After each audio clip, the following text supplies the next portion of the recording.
Bismillah, assalamualaikum warahmatullahi wabarakatuh. Wassalatu wassalamu ala rasulillah Sayyidina Muhammad ibn Abdullah. Welcome back to Al-Akbar Yogyakarta International Airport TV. Thank you for watching. Please subscribe for those who haven't subscribed it yet. Thank you.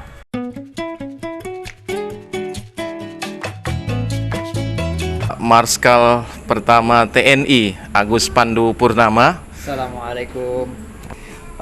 Dan ini memang sudah menjadi komitmen pimpinan kita bahwa Masjid Al-Akbar ini dibangun pertama kali sebelum bandara ini dibangun. Luar biasa. Jadi sebelum terminal kemudian yang lain termasuk runway dibangun, masjid ini yang pertama kali dibangun dan pertama kali diresmikan sebelum masjid ini beroperasi. Sebelum bandara. Sebelum bandara ada. Artinya memang ini menjadi komitmen kami semua dari Angkasa Pura I bahwa kita menyadari bahwa kita yang bekerja di sini nomor satu adalah akhlak.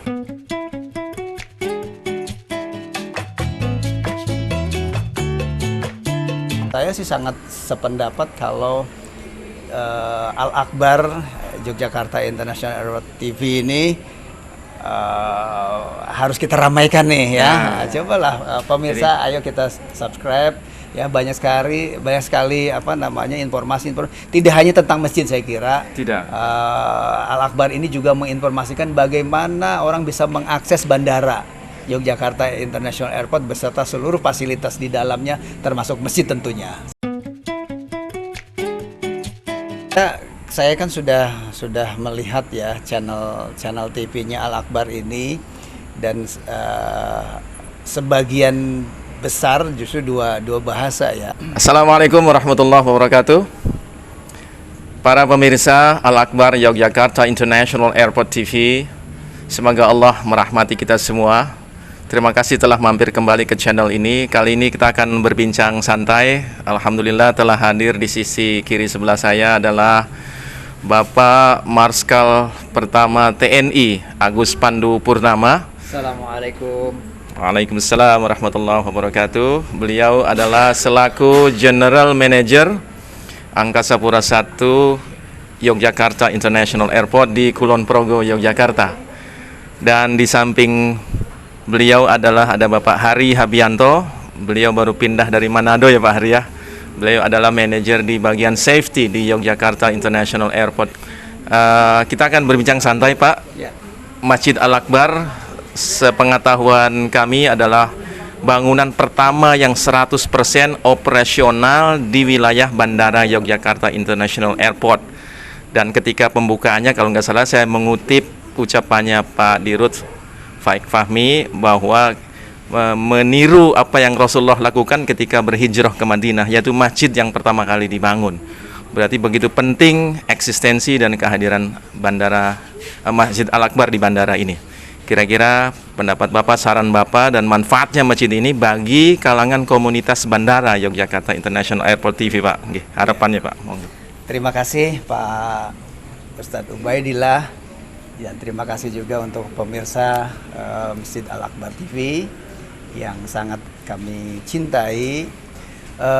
Seperti yang tadi Pak Ustadz sampaikan bahwa betul sekali Masjid Al-Akbar ini dibangun pertama kali di saat perencanaan Bandara Yogyakarta International Airport. Jadi perlu diketahui oleh pemirsa bahwa Bandara Internasional Yogyakarta ini dibangun dengan luas hampir 600 hektar. Mungkin tepatnya di 587,3 hektar. Nah, dari luasan ini sekitar kurang lebih 7.000 meter persegi dibangunlah masjid yang sangat megah, bahkan mungkin termegah ya kalau di lingkungan bandara atau di Yogyakarta lah bahkan ya.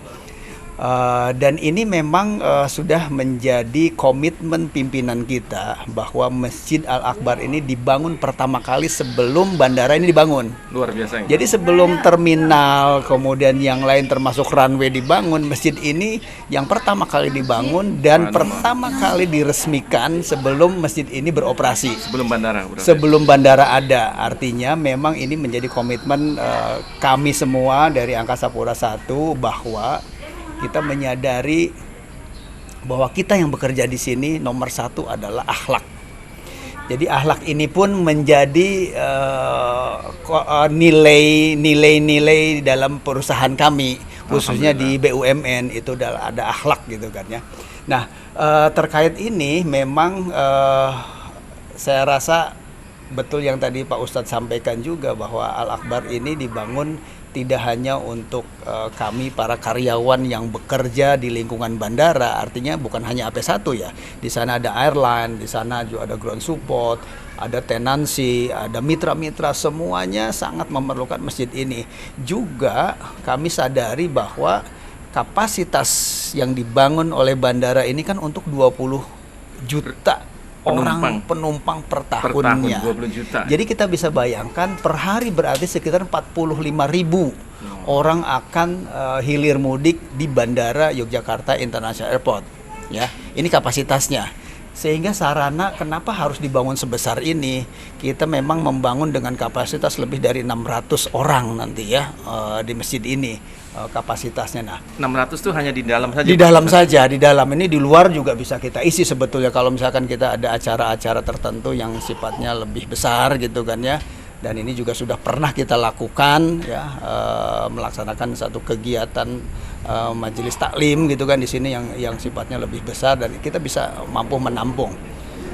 Saya kira itu sih artinya kita memang membangun pertama kali supaya karyawan kita memang pertama kali kita menginginkan akhlak itu nomor satu sebagai syarat menjadi karyawan. Betul. Kita di samping kita juga mengajak pengunjung atau pengguna bandara ini untuk memanfaatkan masjid ini gitu kan ya, karena memang kalau kita berangkat ya kemudian naik pesawat, begitu lift off dari pesawat ataupun take off maka kita harus berpasrah diri.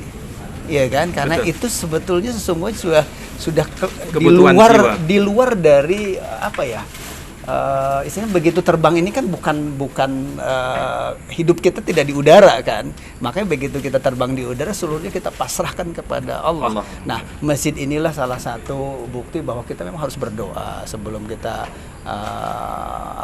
terbang lah kira-kira seperti itu. Gitu. Ada cerita nih Pak mengenai pertama kali kita membuat channel YouTube ini Al-Akbar ya. Yogyakarta International Airport TV. Jadi kebetulan waktu itu berbarengan dengan datangnya seorang turis anak muda dari Jepang. Melihat ada gelagat, dia selalu memperhatikan gerakan orang-orang yang sedang berwudu, mendengar azan dia seksama, dan akhirnya dia memperhatikan orang sholat. Dan yang bikin saya heran waktu itu Pak GM ya. Adalah sepatunya naik ke masjid, jadi saya tegur. Jadi saya tanya, Mas, itu sepatunya taruh sana. Kemudian dia berkata, I'm Japanese, I can understand bahasa. Kata. Saya tanya, I am not a Muslim, dia bilang gitu. But I want to be a Muslim.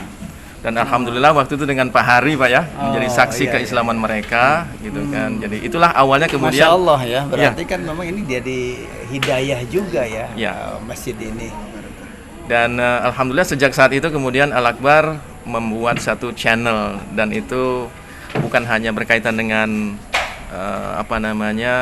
dakwah saja semata, itu memang tujuan utamanya, tapi banyak juga aktivitas-aktivitas sosial yang kita siarkan melalui Al-Akbar ini. Kira-kira saran dan pendapat Bapak tentang channel ini khususnya Pak? Channel ini sangat bermanfaat ya, sangat bermanfaat. Selain juga bisa menginformasikan tentang kegiatan di masjid ya, karena di masjid ini kan sebetulnya kita berharap ya, bandara ya, pihak bandara ini berharap masjid ini tidak hanya digunakan untuk sholat saja 5 waktu misalkan, tapi juga bisa digunakan sebagai syiar Islam ya, syiar Islam. Kemudian ada majelis di sini, kemudian ada proses pembelajaran buat anak-anak, makanya kita siapkan juga gitu kan ya, tempat-tempat tertentu untuk bisa menggali ilmu tentang keislaman di sini gitu kan ya. Jadi memang saya sih sangat sependapat kalau Al-Akbar Yogyakarta International Airport TV ini harus kita ramaikan nih ya. Cobalah pemirsa, ayo kita subscribe Ya banyak sekali apa namanya informasi tidak hanya tentang masjid saya kira. Tidak. Al Akbar ini juga menginformasikan bagaimana orang bisa mengakses bandara Yogyakarta International Airport beserta seluruh fasilitas di dalamnya termasuk masjid tentunya. Saya kira itu. Alhamdulillah. Ya.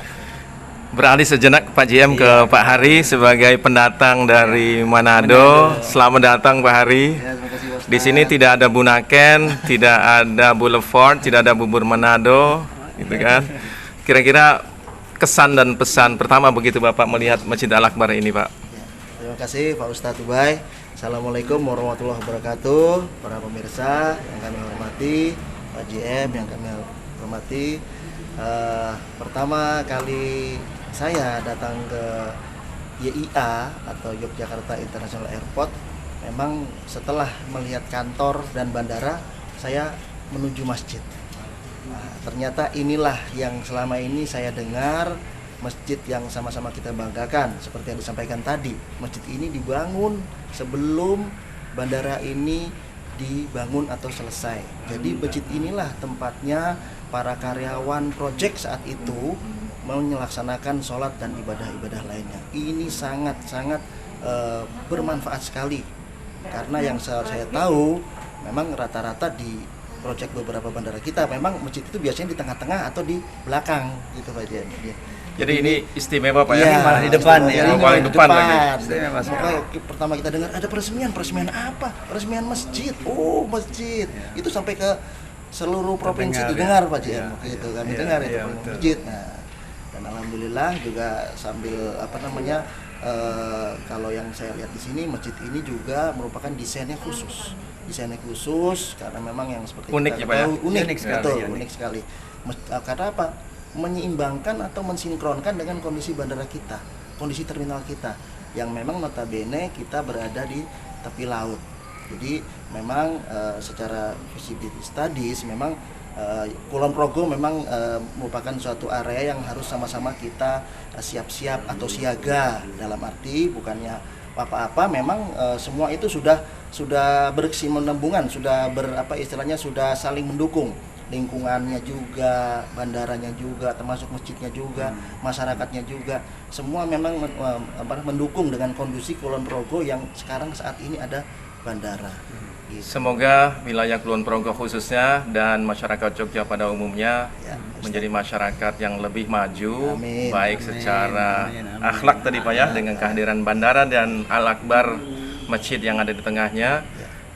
Dan juga bagi para komunitas bandara, kehadiran masjid ini sebagaimana diharapkan Pak JM menjadi hamba-hamba Tuhan, hamba-hamba Allah, masyarakat yang makin berakhlak mulia gitu Pak JM ya.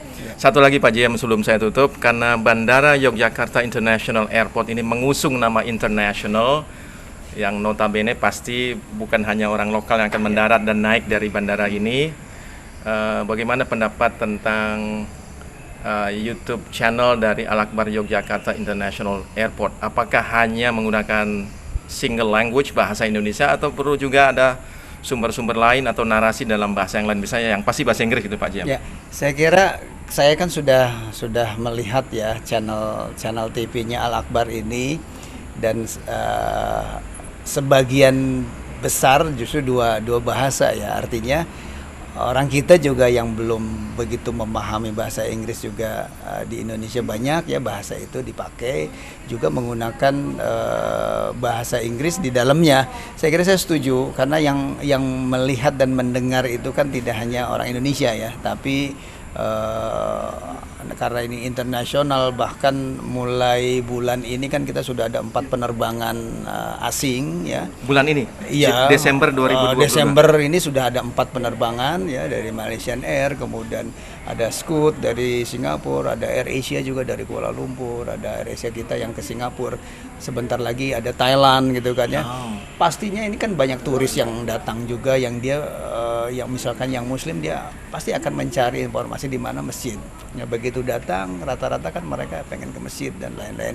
Nah, disitulah informasi-informasi yang diberikan oleh Pak Ustadz ini saya kira sangat support terhadap keberadaan tamu-tamu kita ya dari luar. Siap, Ya, Masya setuju Allah. sekali, luar biasa. Saya mendukung.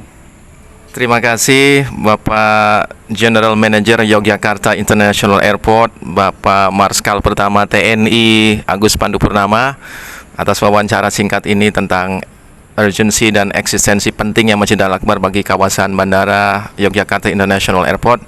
Pak Hari, terima kasih banyak. Jadi semuanya positif ya tentang masjid ini. Ya, pasti. Dan ayo kita sampaikan rekan-rekan para penonton, terutama bagi kawasan bandara, masyarakat, komunitas bandara, kita subscribe yuk channel ini ya. Terima kasih Pak GM, terima kasih Pak Hari. Assalamualaikum warahmatullahi wabarakatuh. Waalaikumsalam warahmatullahi wabarakatuh.